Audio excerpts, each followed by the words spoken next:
My name is Sarah, and I'm trying to read 100 books in 100 days. This is my third review and my fourth preview, but this one's gonna be a little bit special. I've actually gotten a little bit behind in terms of my video making versus where I'm at in terms of my books. So to remedy that, I'm going to review two sections, sections 3 and sections 4 at the same time in order to get caught back up. At the end of this video, I will very quickly preview section 5. Overall, the reading itself, it's getting harder. I will say it's getting harder. I think there's a certain amount of inspiration that I was feeding myself on at the beginning. And now that I'm trying to continue reading and going through this all, it is becoming harder. I think the big thing is just the length of books. I'm realizing that one 400-page book is a lot harder to go through than two 200-page books. Notice in groups 4 and 5, I have a lot of shorter books along with those really long books because I want to read stuff that I'm interested in. And it seems like all the best stories seem to be right at 400 pages. That sweet spot between like 360 and like 450 is where all the books that I seem to really want to read end up. I've covered a ton. Groups 3 and 4 were both really long, and group 5 also has a really high page count. But I've been able to get through a number of vegetables. Both groups 3 and 4 had 4 vegetables each, and I've actually been able to keep the cost down between gifts/loans from friends and Overdrive. I've been able to actually keep the last 3 groups have been completely free in terms of book costs. So this is group 3. I actually made a mistake in my last video and forgot to preview To Kill a Kingdom.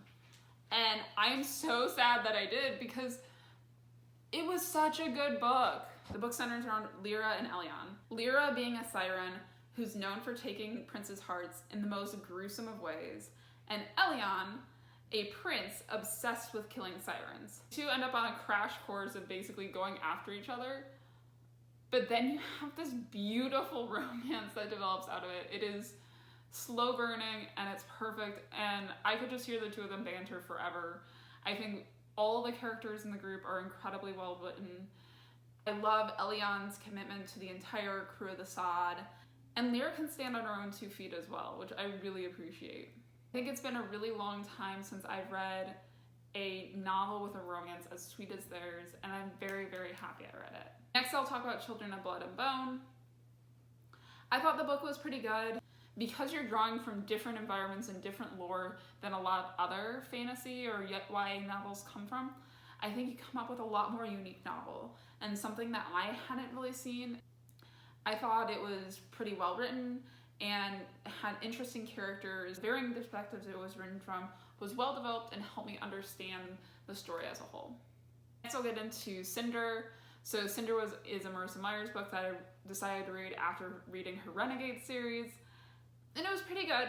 I liked Cinder overall as a character. I thought she was interesting, although she was just so awkward. I'm somebody that can't really handle secondhand awkwardness, so there was a number of times I just had to set down the book and remind myself, it's not me that this is happening to. Overall, I think I'll probably continue with the series.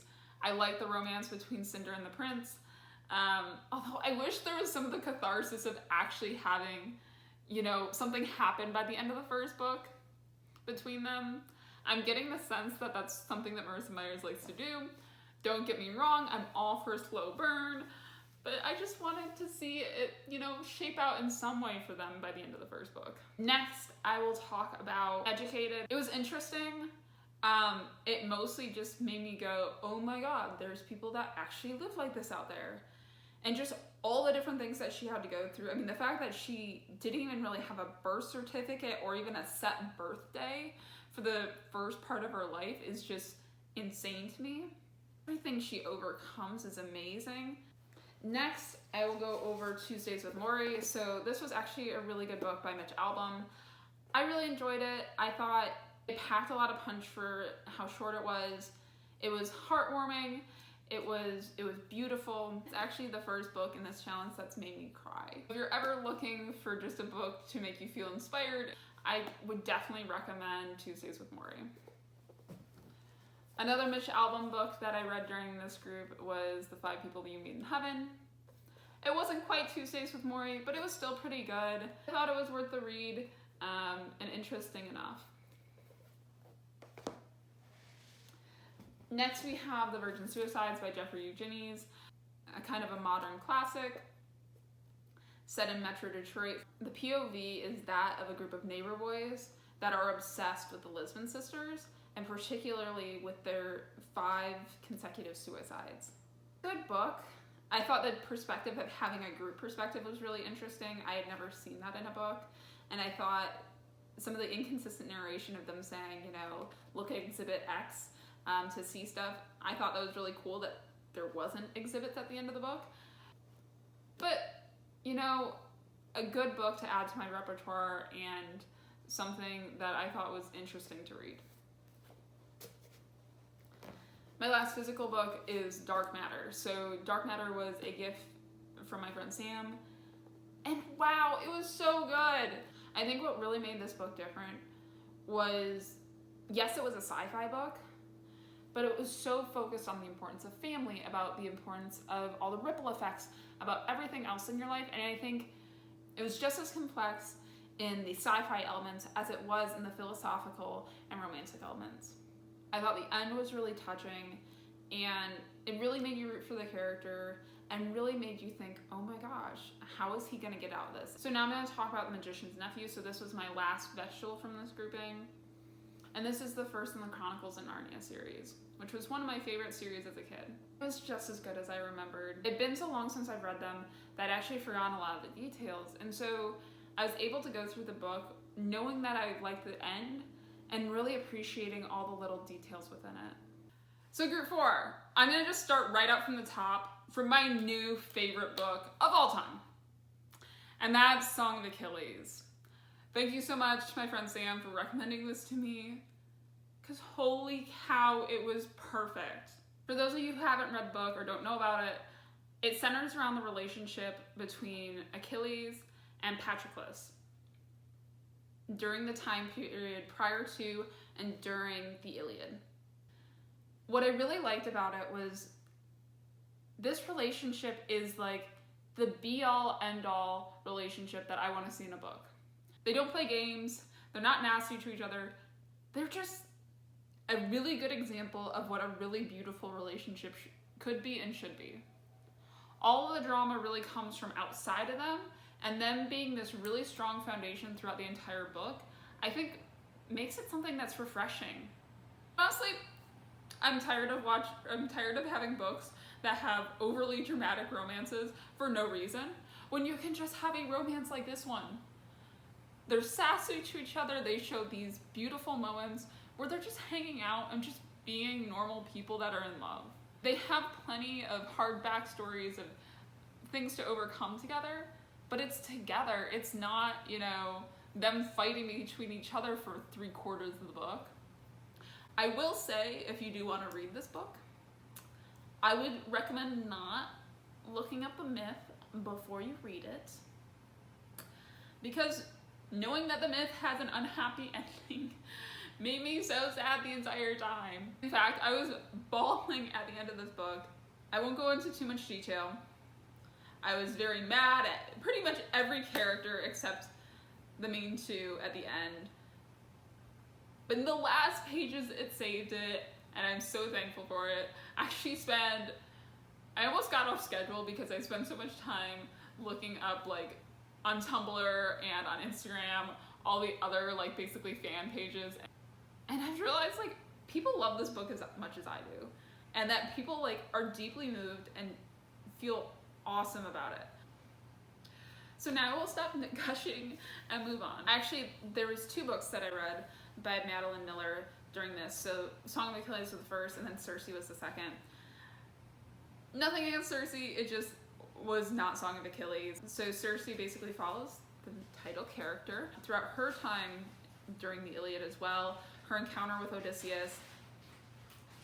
Mostly, she just came across kind of whiny to me, and I didn't like that. Mostly a wet blanket throughout most of it, and like doesn't take charge of her life like basically at all. I mean, it was interesting. I thought she did a really good job adapting the mythology and creating interesting characters from the source material. But next, I'll talk about one of my other books that I read that's kind of in that same vein, and that was Ember and Ashes. It was okay. The main characters were okay. Male character mostly came across as a horn dog, and the female character just kind of came across as indecisive. Not great, not bad, just eh. About topics of conversation. It was set up in a different way. It was a number of different scenes throughout the unnamed main character's life. She actually had a scene in Ann Arbor, Michigan, which was where I went to college. It was an interesting book. Next, I have Ninth House. This book is basically like a magical-ish, thriller-ish YA novel. It follows your main character, Alex. I think I just totally got lost. Like, the whole magic system that they create is kind of confusing, and even though it was a pretty long book, I felt like I still didn't totally grasp all the bounds of the system by the end of it, which was kind of something that I felt left some to be desired. Next, I have Incantation. So this was a book that I read as a kid. It follows your main character, Estella, who is unknown to her at the beginning of the book, a Jew living during the Spanish Inquisition. And it follows basically her family getting ratted out by one of her neighbors and going through that entire time period. It does a really good job as basically a historical fiction, kind of bringing its point across. Where other books in this list I wish were shorter, this book I wish was longer, because a lot of the themes and stuff like that that she tries to make happen just happen so quickly. And I have a feeling that's more because of who the audience is intended for. I think that was the only real qualm I had with it for what it was. Next, I have Things Fall Apart. It's basically a fall from grace type of novel that shows your main character who has worked all his life to overcome his father's deficiencies, only to have a mishap send him into exile with his family.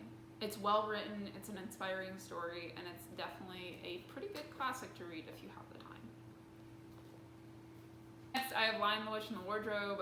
So this was the second in the Chronicles of Narnia series, and I forgot how quick these books are. They're so easy to go through, and such a nice, beautiful fantasy book that kind of just brings me back to childhood and how easy that all was. Next, I have one of my vegetables, and that's Cant Hurt Me. So this is a memoir by David Goggins, a Navy SEAL, basically talking about how he turned his life around. I can understand why he flourished in the military, but there's times that I'm just like, some of his ultra races and his pull-up challenge, it almost, I get his whole thing is like, you know, just do it, get out there, just try, you know, push yourself. A lot of the things he pursues, it feels like he just goes in without any real type of preparations and just hopes for the best, and then is like astounded when it doesn't work. But that's just my opinion. Still will do more in his life than I ever did. And if you need a good inspirational, you know, kick you off the couch type of book, pretty good for that. And this was a loan from a coworker. Final book and my final vegetable for this series, for this group, is called The Wild. So I mostly picked up this book because it was short. I got bogged down with a lot of the books earlier in this group that were really long. Overall, I know I have not been able to give this group all the credit it deserves, but it was a really good book group, and I now have a new favorite book, which is awesome, and I guess the beauty of this challenge, right? Now, finally on to previewing section 5. The first book that I'm going to introduce is The Vegetarian.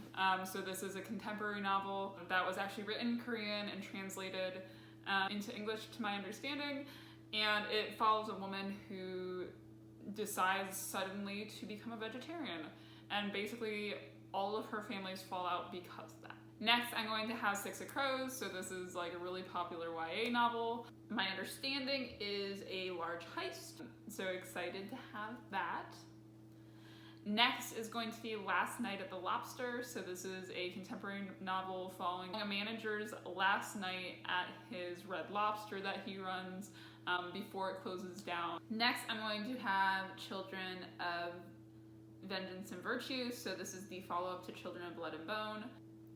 Next, we have Darker Shade of Magic. So this is another V.E. Schwab book.